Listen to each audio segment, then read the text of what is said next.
Hi good evening everyone, welcome to Garima zap cap channel. कैसे हैं आप सब? आई होप आप लोग बहुत ज्यादा अच्छे होंगे।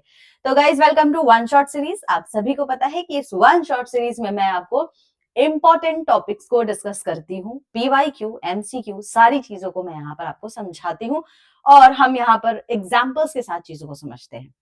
अगर आप नए हैं मेरे चैनल पे तो सबसे पहले चैनल को सब्सक्राइब कीजिए। यहाँ पर आपका आरबीडब्ल्यूएम का मॉड्यूल बी चल रहा है गाइस, चैप्टर 9 है और पार्ट 2 है इसका। आज आपका चैप्टर 9 कंप्लीट हो जाएगा। तो दो टॉपिक्स हैं जिसको आज हम पढ़ने वाले हैं, बड़ा इंपॉर्टेंट है। ठीक है, तो चलिए आगे बढ़ते हैं और सबसे पहले ये बता देते हैं कि ये वीडियो किन के लिए रेलिवेंट होने वाला है। जो लोग भी जैब एग्जाम्स का पेपर दे रहे हैं, जो लोग भी डीबीएफ का पेपर दे रहे हैं गाइस, उन सभी के लिए ये वीडियो, ये क्लासेस काफी ज्यादा इंपॉर्टेंट होने वाली है। आइए, तो आज जो हम बात करेंगे ऑटो और व्हीकल लोन के बारे में बात करेंगे। ऑटो और व्हीकल लोन क्या होता है? ये आप जब 4 व्हीलर, 2 व्हीलर इस तरीके की गाड़ियां खरीदते हो तो उस पे बैंक आपको लोन सैंक्शन करती है, राइट? तो उसे ही ऑटो लोन बोला जाता है। तो एलिजिबल कौन है, किस किस को हम यहाँ पर लोन्स देते हैं ऑटो लोन? तो कोई सैलरीड एम्प्लॉय है, कोई प्रोफेशनल्स है, सेल्फ एम्प्लॉयड इंडिविजुअल है, कोई नॉन रेसिडेंट इंडियन है, पार्टनरशिप फर्म, प्रोप्राइटरी कंसर्न है, कोई other types of corporate entities है। इन सभी को ऑटो लोन्स और व्हीकल लोन्स दिया जाता है। किनको नहीं दिया जाता है, कौन एलिजिबल नहीं है? तो हिंदू अनडिवाइडेड फैमिली। ठीक है, चलिए पर्पस क्या होता है? तो आपको 2 व्हीलर, 4 व्हीलर व्हीकल्स लेना होता है, तो उस केस में आप ऑटो लोन्स लेते हो। क्वांटम ऑफ लोन, कितना अमाउंट ऑफ लोन आपको यहाँ पर सैंक्शन किया जाता है? देखिए, लोन अमाउंट की यहाँ पर कोई भी मैक्सिमम लिमिट नहीं है, कोई भी आपकी सीलिंग मैक्सिमम नहीं है। ठीक है, ये डिपेंड करता है आपका इनकम क्या है, उसके हिसाब से आपको यहाँ पर लोन सैंक्शन किया जाता है, लोन अमाउंट प्रोवाइड किया जाता है। अगेन, जैसा कि मैंने कल भी आपको कहा था कि जो होम लोन है, होम लोन में भी या किसी भी तरीके का लोन होता है तो उसमें बैंक फॉयर का इस्तेमाल करती है, यानी कि लो फॉयर ऑलवेज आप देखोगे बैंक इस्तेमाल करती है ताकि आपके पास मिनिमम नेट टेक होम पे बचे। तो वही चीज यहाँ पर है कि इस केस में भी बैंक जो है लो फायर का इस्तेमाल करती है। नाउ इसमें ना मार्जिन वगैरह देखेंगे गाइस, तो देखिए अगर आप नया कार ले रहे हो, नया कार हो या नया 2 व्हीलर हो, 4 व्हीलर, 2 व्हीलर, तो 10% का मार्जिन होता है, रेस्ट 90% पे बैंक आपको लोन सैंक्शन करती है। ठीक है, अगर सेकेंड हैंड आप कार ले रहे हो गाइस तो 25 से 30% आपको यहाँ पर मार्जिन लगता है। ठीक है, ये चीज आपको याद रखनी है, एग्जाम में क्वेश्चंस आ सकते हैं।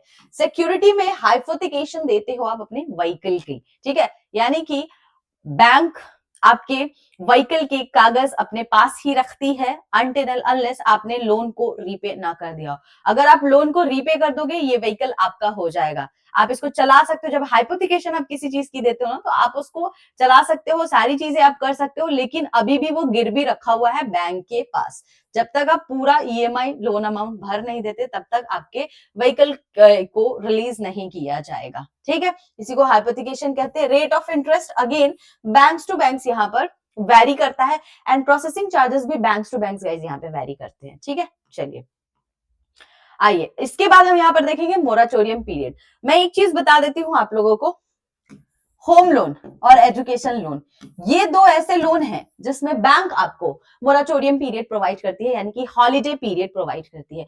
बाकी किसी भी लोन में आपको मोराटोरियम पीरियड देखने को नहीं मिलता है, चाहे वो ऑटो लोन हो, पर्सनल लोन हो, किसी भी प्रकार का लोन हो, तो कोई भी मोराटोरियम पीरियड नहीं है। जिस डेट को आपने लोन लिया है उसी दिन से आपका स्टार्ट हो जाएगा, आपका कैलकुलेशन ईएमआई का स्टार्ट हो जाता है। रीपेमेंट की बात की गई है तो इंडिविजुअल्स अगर किन्हीं ने नया व्हीकल लिया है, 4 व्हीलर है तो 7 साल का टाइम पीरियड है, 2 व्हीलर है तो 5 से 6 साल दिया जाता है। कोई कॉर्पोरेट है या कोई फर्म है तो उस केस में मैक्सिमम 5 इयर्स आपको दिए जाते हैं। अगर सेकेंड हैंड व्हीकल है तो आपको मैक्सिमम 3 इयर्स का यहाँ पर रीपेमेंट पीरियड होता है। प्री पेमेंट पेनल्टी, देखिए पब्लिक सेक्टर बैंक्स कभी भी प्री पेमेंट पेनल्टी नहीं लेती है। ठीक है, लेकिन कुछ प्राइवेट सेक्टर बैंक्स है जब आप प्री पेमेंट करने जाते हो तो कुछ चार्जेस लेती है, अगेन डिपेंड करता है। इंश्योरेंस वगैरह की आपको सारी कवरेज यहाँ पे प्रोवाइड की होती है। डिसबर्समेंट कैसे किया जाता है गाइज? यहाँ पे डायरेक्टली डीलर को पेमेंट किया जाता है। ठीक है, और इनवॉइस जो है आपको प्रोवाइड किया जाता है। ठीक है, ताकि आप इस पैसे का मिसयूज ना करो व्हीकल लोन लेकर के, इसलिए डायरेक्टली यहाँ पर डीलर और सप्लायर को ही अमाउंट डिसबर्स किया जाता है जितने का भी लोन हुआ होगा। आई होप यहां तक समझ में आ गया है। ठीक है, तो चलिए एक क्वेश्चन करेंगे, मई 2025 का है guys. In case of auto vehicle loan, what is the usual moratorium period given by bank? तो कितना मोराटोरियम पीरियड बैंक के द्वारा दिया जाता है? 6 month, 3 month, no moratorium period, 1 year, कोई भी मोराटोरियम पीरियड नहीं है। Option C is the correct answer of this question guys. ठीक है, चलिए एक और है नवंबर, लेटेस्ट आपके एग्जाम का क्वेश्चन है गाइस, लेटेस्ट क्वेश्चन है, देखिए।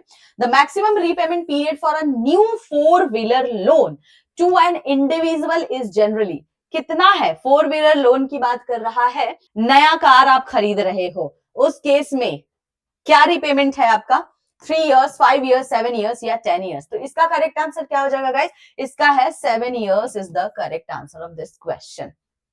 ठीक है, 2 व्हीलर का होता है तो 5 से 6 साल, सेकेंड हैंड है तो 3 साल। ठीक है, तो ये 2-3 पॉइंट्स है जो आपको याद रखने हैं। आइए आगे चलते हैं। अब बात करते हैं एजुकेशन लोन। एजुकेशन लोन क्यों दिया जाता है गाइस?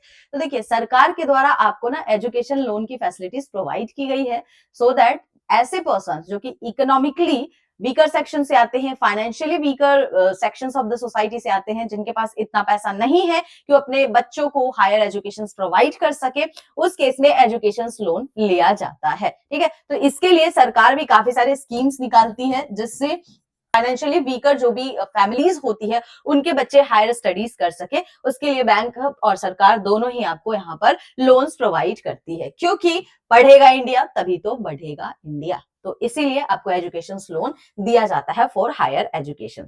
तो आगे चलते हैं, यहाँ पर हम सबसे पहले एलिजिबिलिटी देख लेते हैं। तो कौन कौन एलिजिबल होता है? तो स्टूडेंट्स, ठीक है, जो इंडियन नेशनल्स के होते हैं, अगर उनको हायर एजुकेशन लेना है इंडिया में, अब्रॉड में, इवन आप बाहर भी पढ़ने जा रहे हो, उस केस में भी आपको एजुकेशन लोन प्रोवाइड किया जाता है। तो एलिजिबल कोर्सेज क्या क्या है? ग्रेजुएट हो गया, पीजी कर रहे हो, डिप्लोमा कर रहे हो, किसी यूनिवर्सिटीज में जा रहे हो, ठीक है, या कोर्स IIM IITs के द्वारा कंडक्ट कराया जा रहा है, कोई रेगुलर डिग्रीज डिप्लोमा लेने जा रहे हो, तो उस केस में आपको एजुकेशन लोन बैंक के द्वारा प्रोवाइड किया जाता है। ठीक है, अब्रॉड वगैरह भी स्टडी करने जा रहे हो, उस केस में भी आपको यहाँ पर एजुकेशन वगैरह लोन प्रोवाइड किया जाता है। तो वो सारे लिस्ट आपको यहाँ पे दिए हुए हैं। पर्पस क्या होता है? तो अगेन ऐसे पर्सन जो फाइनेंशियली वीक है लेकिन उनको हायर एजुकेशन करना, हायर स्टडी करनी है, तो वो क्या करेंगे? एजुकेशन लोन ही तो लेंगे। तो उनको पढ़ाने के लिए, उनके एक्सपेंसेस को मीट करने के लिए एजुकेशन लोन को लाया गया है। क्वांटम ऑफ फाइनेंस कितना होता है? कितना अमाउंट ऑफ लोन आपको फाइनेंस किया जाता है? इंडिया में पढ़ रहे हो, इंडिया में हायर एजुकेशन करना है, 10 लाख दिया जाता है। अब्रॉड जा रहे हो पढ़ने के लिए, तो मैक्सिमम कितना है? 20 लाख है। तो केस ऑन केस बेसिस पे आपका जो है लोन का क्वांटम डिपेंड करता है। तो इंडिया के केस में कितना है? 10 लाख है मैक्सिमम, और अब्रॉड के केस में कितना है? 20 लाख दिया जाता है। मार्जिन देखिए, तो गाइस यहाँ पे 2 तरीके का आपको मार्जिन देखने को मिलता है। देखिए, अगर 4 लाख तक का आप एजुकेशन लोन ले रहे हो तो कोई भी मार्जिन नहीं है, यानी कि फुल 4 लाख का लोन सैंक्शन कर दिया जाएगा, एजुकेशन लोन। लेकिन अगर 4 लाख से अबव जाता है, ठीक है, तो 5% आपको दिया जाता है इन केस ऑफ इंडिया, यानी कि 5% का मार्जिन लगाया जाता है बैंक्स के द्वारा। बाकी 95% पे बैंक आपको लोन सैंक्शन करती है। अब्रॉड पढ़ने जा रहे हो तो 15% का यहाँ पे मार्जिन होता है, और रेस्ट पे बैंक आपको लोन सैंक्शन करती है। ठीक है, तो ये दोनों ही क्राइटेरिया बड़े इंपॉर्टेंट है, याद रखिएगा। स्टडी कर रहे हो इंडिया में, 5% का आपको मार्जिन लगेगा, अब 4 लाख जा रहा है। तो अब्रॉड पढ़ने जा रहे हो, 15 लाख तक का आपको मार्जिन, सॉरी 15% तक का आपका मार्जिन लगता है, रेस्ट पे बैंक आपको लोन सैंक्शन करती है। अच्छा, लोन अगर 7.5 लाख तक का है तो उस केस में आपको क्रेडिट गारंटी कवरेज भी सरकार के द्वारा प्रोवाइड की जाती है। देखो, अब आप बिना किसी गारंटी के जब लोन लेते हो, लोन में तो बैंक को वैसे ही रिस्क देखने को मिलता है, लेकिन अगर यहां पर सरकार इस चीज की गारंटी ले ले कि ठीक है, एजुकेशन लोन अगर कोई पर्सन 7.5 लाख तक ले रहा है और अगर वो फ्यूचर में रीपे नहीं कर पाएगा तो उसकी सारी भरपाई मैं करूंगा, यानी कि सरकार करेगी उसकी भरपाई। तो इससे क्या होता है? बैंक को भी एक सिक्योरिटी मिल जाती है कि चलो टेंशन तो नहीं है, मैं लोन तो दे दूंगा, लेकिन यहाँ पर गारंटी कौन ले रहा है? कवरेज की सरकार ले रहा है। तो भाई हमें तो टेंशन लेने की जरूरत नहीं है, फ्यूचर में अगर ये नहीं भरेगा तो सरकार इसकी सारी भरपाई करेगी। ठीक है, तो एक ये होता है। दूसरा है स्कॉलरशिप। तो गाइस मान लो कि 3 लाख का आपको लोन चाहिए, जिसमें से 1 लाख का आपको स्कॉलरशिप दे दिया गया है, तो आप इस 1 लाख के स्कॉलरशिप का इस्तेमाल कर सकते हो अपने बोरोड मनी में से अमाउंट को डिडक्ट करने के लिए। तो अब आप 3 लाख पे ना लेकर के 2 लाख का भी आप लोन ले सकते हो, क्योंकि 1 लाख आपने अपने स्कॉलरशिप का यहाँ पर इस्तेमाल किया है। ठीक है, तो ये आपको फैसिलिटीज यहाँ पे होती है। नाउ आगे बात करेंगे हम एक्सपेंसेस के बारे में, कौन कौन से एक्सपेंसेस यहाँ पर एलिजिबल होते हैं, ट्यूशन फीस हो गया, लॉजिंग, एग्जामिनेशन, लाइब्रेरी हो गया, ट्रैवल है, इंश्योरेंस है स्टूडेंट का, ठीक है, बुक्स वगैरह परचेस करो, तो ये सारे ही एलिजिबल होते हैं इस केस में। सिक्योरिटी की बात करते हैं, तो अगर आप 4 लाख तक का, ये भी बड़ा इंपॉर्टेंट है, इसको समझिए, अगर 4 लाख तक का आप लोन लेते हो तो कोई सिक्योरिटी देने की रिक्वायरमेंट नहीं है, लेकिन आपके पेरेंट्स का सिग्नेचर यहाँ पर लगने वाला है। 4 लाख से 7.5 लाख के बीच में जाता है तो यहाँ पर आपको कोलैटरल सिक्योरिटी प्रोवाइड करनी होगी, पेरेंट्स एज अ को बोरोवर यहाँ पे साइन करेंगे और थर्ड पार्टी की यहाँ पे गारंटी लगती है, ठीक है।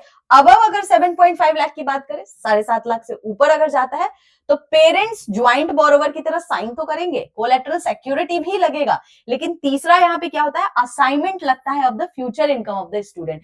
यानी कि यहाँ पर आपसे प्रॉमिस लिया जाता है कि कल को अगर आप अर्न करने लगोगे मनी, तो सबसे पहले आप इस अमाउंट की भरपाई करोगे जो आपने एजुकेशन लोन लिया है। इसी को बोलते हैं future assignment of the income of the student, ठीक है। तो आप अपनी अर्निंग से पहले, जो भी आपकी अर्निंग आएगी उससे आप सबसे पहले प्रायोरिटी पे एजुकेशन लोन को रख के उनका अमाउंट को रीपे करोगे। तो ये तीनों ही आपको याद होने चाहिए कि 4 लाख पे क्या सिक्योरिटी होती है, 4 लाख से 7.5 लाख के बीच में कितना है, और अबव अगर 7.5 लाख जाएगा तो कितना आपको सिक्योरिटी, किस किस तरीके का सिक्योरिटी लगता है। दिस इज वेरी इंपॉर्टेंट, पढ़िएगा इसको, ठीक है। चलिए, कोई डाउट होगा तो पूछिएगा। आइए, डिसबर्समेंट हमेशा स्टेजेस में किया जाता है एज पर द रिक्वायरमेंट। तो जैसे जैसे आपके सेमेस्टर्स होते जाएंगे वैसे वैसे डायरेक्टली आपके इंस्टीट्यूशंस में डिसबर्समेंट किया जाता है, आपको पे नहीं किया जाएगा, इंस्टीट्यूशंस को दिया जाएगा। प्री पेमेंट इश्यूज, कोई पेनल्टी नहीं लगती गाइस, प्री पेमेंट अगर आप कर देते हो, यहाँ पर पूरा पेमेंट कर देते हो तो। इंश्योरेंस आपको यहाँ पर प्रोवाइड किया जाता है। प्रोसेसिंग फीस, कोई भी अपफ्रंट प्रोसेसिंग चार्जेस आपको इंडिया के केस में अगर लोन ले रहे हो तो नहीं बैंक लेती है, लेकिन अगर अब्रॉड जा रहे हो, अब्रॉड स्टूडेंट पढ़ने जा रहे हो तो उस केस में लगता है, ठीक है। रेट ऑफ इंटरेस्ट की बात करते हैं तो अगेन यहाँ पर जो है MCLR, मिनिमम बेस रेट जो है, मिनिमम रेट बैंक यहाँ पर आपको इंटरेस्ट का प्रोवाइड करती है, ठीक है। डिसाइड किया जाता है by the individual bank, again ये बैंक्स डिसाइड करती है कि कितना इंटरेस्ट रेट यहाँ पर लेना चाहिए, ठीक है। नाउ रीपेमेंट पीरियड की बात करते हैं तो मोराटोरियम पीरियड यहाँ पर आपको प्रोवाइड किया जाता है एजुकेशन लोन के केस में। तो अगर आप कहीं भी पढ़ने जा रहे हो तो आपको मोराटोरियम पीरियड, जो भी आपके कोर्स का पीरियड होता है, और प्लस 1 ईयर एक्स्ट्रा प्रोवाइड किया जाता है। अब जैसे मान लो आप बीटेक करने जा रहे हैं, 4 साल लगते हैं बीटेक के, तो ये 4 साल आपका हॉलीडे पीरियड है और प्लस 1 साल और यहाँ पे आपको प्रोवाइड किया जाता है। तो टोटल मोराटोरियम पीरियड कितना हो गया, 5 साल का हो गया, ठीक है। तो जो भी आपका कोर्स पीरियड होगा प्लस 1 ईयर एक्स्ट्रा यहाँ पर आपको प्रोवाइड किया जाता है, ठीक है। चलिए, इंपॉर्टेंट है, उसको भी याद रखना है। अच्छा, एक दो चीज और मैं बता देती हूँ यहाँ पे, अगर आप EMI ना during your study time EMI भरते हो तो उस केस में आपके स्टडी कंप्लीट होने के बाद, यानी कि जब आपका मोराटोरियम पीरियड कंप्लीट हो जाएगा उसके बाद आपको यहाँ पर इंटरेस्ट कंसेशन भी प्रोवाइड किया जाता है, जो कि है 1% का। तो 1% आपको इंटरेस्ट कंसेशन बैंक के द्वारा प्रोवाइड किया जाता है, क्योंकि आप स्टडी के दौरान, मोराटोरियम पीरियड के दौरान भी अपने लोन के अमाउंट को भर रहे थे, ठीक है। अगर आप कोई स्टार्टअप करते हो, ठीक है, मान लो आपने कॉलेज कंप्लीट किया, मोराटोरियम पीरियड तो खत्म हो गया, लेकिन अब आपका मन है कि आपको अपना बिजनेस वगैरह स्टार्ट करना है, तो उस केस में आपको इनक्यूबेशन पीरियड 3 साल का, यानी कि वेटिंग पीरियड 3 साल का बैंक प्रोवाइड करती है, जिसमें आपको बोलती है कि चलो ठीक है, आप 3 साल तक कोई भी EMI मत भरना, जब आपका फुल फ्लेज बिजनेस 3 साल में अच्छा हो जाएगा उसके बाद से हम स्टार्ट करेंगे आपके EMI को, ठीक है। तो ये भी आपका मोराटोरियम पीरियड है। 10 लाख तक अगर आप एजुकेशन लोन लेते हो गाइस, तो ये आपका प्रायोरिटी सेक्टर लोन में आता है। प्रायोरिटी सेक्टर लोन क्या होता है, जहां पर सरकार ये मेक श्योर करती है कि इजीली लोन एसेसिबल हो इस तरीके के सेक्टर वाले लोगों को, पहली चीज। दूसरी चीज, यहाँ पर इंटरेस्ट रेट हमेशा आपको नॉर्मल लोन से कम देखने को मिलता है, तो इंटरेस्ट रेट भी इसमें कम होता है। तो 10 लाख तक अगर आप लोन लेते हो एजुकेशन लोन, तो वो आपके प्रायोरिटी सेक्टर कैटेगरी में आता है। एक विद्या लक्ष्मी पोर्टल है गाइस, इस विद्या लक्ष्मी पोर्टल पे अगर कोई स्टूडेंट चाहता है लोन लेना तो वो इजीली इस पोर्टल पे जा सकता है, और जो भी शेड्यूल कमर्शियल बैंक है उनके सारे लिस्ट होते हैं, आपको जिनसे भी लोन लेना है आप उस बैंक से यहाँ पर कोऑर्डिनेट करके एप्लीकेशन फॉर्म्स वगैरह को फिल कर सकते हो और ट्रैक भी कर सकते हो स्टार्टिंग से लेकर के सैंक्शन तक कि कब आपका अमाउंट जो है सैंक्शन किया जाएगा। तो ये आपका विद्या लक्ष्मी पोर्टल है, ऑनलाइन पोर्टल है, जिसको आप इस्तेमाल करके भी लोन्स को ट्रैक कर सकते हो, लोन एप्लीकेशंस को ऑनलाइन फिल कर सकते हो। तो ये कुछ एडिशनल जो है एजुकेशन लोन के फीचर्स हैं जो आपको पता होने चाहिए। नाउ बात करेंगे CSIS के बारे में, यानी कि central sector interest subsidy scheme. ये क्या है, ये किस तरीके का स्कीम है गाइस? तो ये वो स्कीम है, Indian bank association model scheme है, जिसके तहत आप देखोगे सरकार फुल इंटरेस्ट सब्सिडीज प्रोवाइड करती है। तो फुल इंटरेस्ट यहां पर during the entire course plus 1 year, जो भी आपका मोराटोरियम पीरियड होता है, उस दौरान फुल इंटरेस्ट सब्सिडी यहां पर सरकार आपको प्रोवाइड करती है। और ये किन के लिए है लेकिन? तो EWS यानी कि economically weaker section of the society से जो स्टूडेंट्स बिलोंग करते हैं, यानी कि जिनके फैमिली की इनकम 4.5 लाख पर ईयर है, यानी कि 25 से 30 हजार के अंदर जो अर्न कर रहा है, जिनकी इनकम इतनी है, ठीक है, ये इकोनॉमिकली वीकर सेक्शन में आते हैं। तो उनको हेल्प करने के लिए, उनके बच्चों को हेल्प करने के लिए, ताकि वो टेक्निकल डिग्रीज को ले सके, ताकि वो हायर एजुकेशन कर सके। अगर वो बहुत ज्यादा एम्बिशियस हैं तो उस केस में आपको यहाँ पर सरकार फुल इंटरेस्ट सब्सिडीज प्रोवाइड करती है, जो भी कोर्स पीरियड होगा प्लस 1 ईयर जो भी आपके मोराटोरियम पीरियड होते हैं। ठीक है, तो ये आपका इंपॉर्टेंट पॉइंट था। गाइस देखिए, 2-3 चीजें समझ लीजिए यहाँ पे। होम लोन के केस में आपको कंस्ट्रक्शन और जब फ्लैट परचेस करते हो तो मोराटोरियम पीरियड दिया जाता है। कंस्ट्रक्शन के केस में 18 महीने होते हैं और फ्लैट परचेस करते हो तो 3 महीना होता है। एजुकेशन लोन के केस में जो भी आपका कोर्स का पीरियड है प्लस 1 ईयर एक्स्ट्रा आपको मोराटोरियम पीरियड प्रोवाइड किया जाता है। तो ये दोनों चीजें आपको ना अच्छे से याद होनी चाहिए, ठीक है। और CSIS स्कीम के तहत जो भी EWS सोसाइटी से बिलोंग करते हैं, यानी कि जिनकी सैलरी की इनकम ही 4.5 लाख है, तो उस तरीके के स्टूडेंट्स को फुल इंटरेस्ट सब्सिडीज प्रोवाइड की जाती है सरकार के द्वारा, ठीक है। तो ये कुछ पॉइंट्स हैं जो आपको याद रखने हैं। चलिए अब इससे रिलेटेड ना गाइज मई 2025 का क्वेश्चन करेंगे। Riya takes an education loan of ₹6 lakhs for her MBA in India. India में रिया MBA करना चाहती है, उसके लिए उसको एजुकेशन लोन की रिक्वायरमेंट है, 6 लाख का एजुकेशन लोन ले रही है। What margin is applicable on her loan amount? तो मैंने आपको 2 क्राइटेरिया बताया था। एक बताया था जिसमें हम अब्रॉड जाते हैं पढ़ने, और एक इंडिया के केस में 4 लाख तक लेते हो तो कोई भी आपको मार्जिन की रिक्वायरमेंट नहीं होती है। लेकिन 4 लाख से ऊपर जाता है, ठीक है, उस केस में मार्जिन लगता है। तो यहां पर इंडिया के केस में पूछ रहा है तो नील तो होगा नहीं, ठीक है। अब आपको बताना है 3 ऑप्शन से 5%, 10% या 15%। तो अगर इंडिया के केस की बात की जा रही है तो क्या हो जाएगा, यहाँ पे 5% हो जाएगा। यहीं पे अब्रॉड पूछ लिया होता तो आंसर क्या होता, 15% हो जाता, ठीक है। तो अभी इसका करेक्ट आंसर क्या है, 5%। ठीक, समझ में आ रहा है आप लोगों को? चलिए, option B is the correct answer. Next November 2024 का क्वेश्चन करेंगे। For an education loan between 4 lakh and 7.5 lakh what is required? क्या रिक्वायर्ड होता है गाइस, किस तरीके की सिक्योरिटी रिक्वायर्ड होती है इस केस में? मैंने 3 कैटेगरी आपको बताया था ना, एक 4 लाख है, एक 4 लाख से लेकर के 7.5 लाख के बीच में है, और एक 7.5 लाख से ज्यादा है, ठीक है। इसमें क्या होता है, कोई सिक्योरिटी नहीं लगती है, लेकिन पेरेंट्स का सिग्नेचर लगता है, राइट। इसमें मैंने क्या बताया था, कोलेटरल लगती है, पेरेंट्स का सिग्नेचर लगता है, एंड फ्यूचर असाइनमेंट लगता है ना, future assignment of the student, यही लगता है। अब आपसे पूछ रहा है 4 से 7.5 लाख, अब तो आप बता ही सकते हो, only collateral security, only parent as a co-borrower, collateral security, parent as a co-borrower and third party guarantee, या only assignment of the future income. अब देखो 4 लाख का तो मैंने बता दिया, 7.5 लाख के ऊपर वाले का बता दिया, बचा कौन सा, बीच वाला। करेक्ट आंसर क्या होगा यहाँ पर, collateral, parent as a co-borrower and third party guarantee लगती है, ठीक है। चलिए एक और करेंगे। अक्टूबर 2023 का क्वेश्चन है guys, what is the income limit for eligibility under the central sector interest subsidies scheme?